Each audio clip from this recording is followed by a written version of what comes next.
Hey everyone, welcome back to the channel.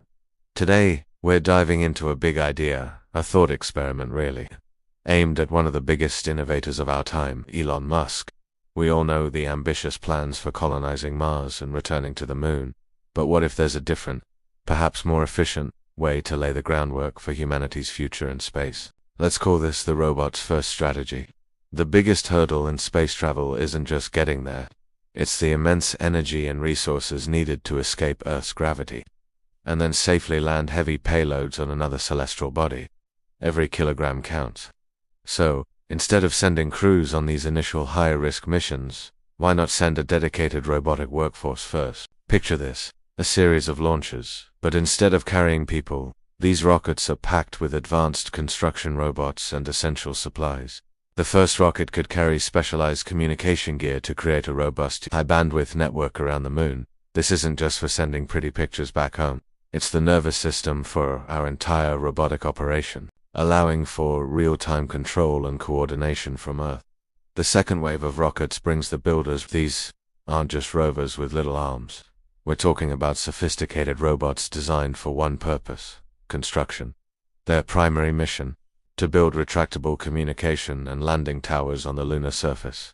These towers would act as beacons, guiding incoming rockets to precise landing zones. Think of it like an interplanetary air traffic control system, but one we build remotely. Once our communication network and landing guides are in place, the real work begins. The robots would start prospecting, not for water or minerals just yet, but for something just as valuable: shelter. They would use ground-penetrating radar to locate large, stable lava tubes or underground caves. These subterranean caverns are perfect natural shields against radiation, micrometeorites, and extreme temperature swings. They are the ideal locations for our first lunar outposts. Inside these caves, the robots would start building. They'd deploy inflatable habitats, assemble life support systems, and set up power grids. All before the first human even steps foot on the moon. They would essentially be preparing a turnkey base, a safe and ready-to-use home for the first astronauts.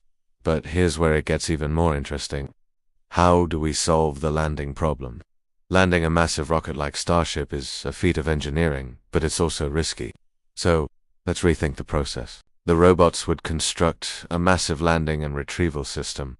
Imagine a platform that rockets can land on. Once secured, this platform pulls the entire rocket into the underground station, like a train pulling into a subway.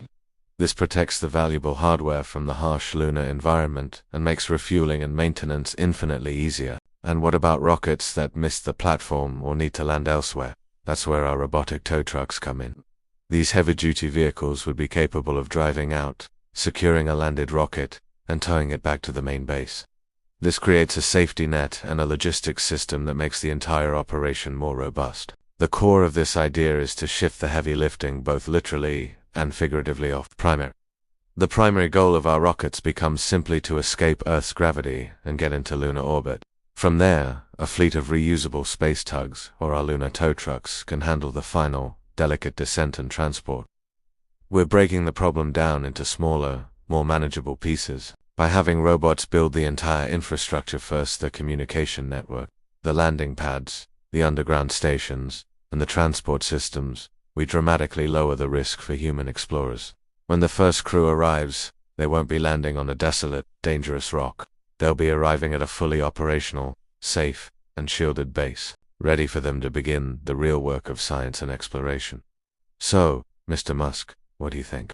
Instead of putting all the pressure on that final, fiery landing, let's let the robots build the front porch first. This approach could accelerate our path to becoming a multiplanetary species by making it safer, more efficient, and more sustainable in the long run.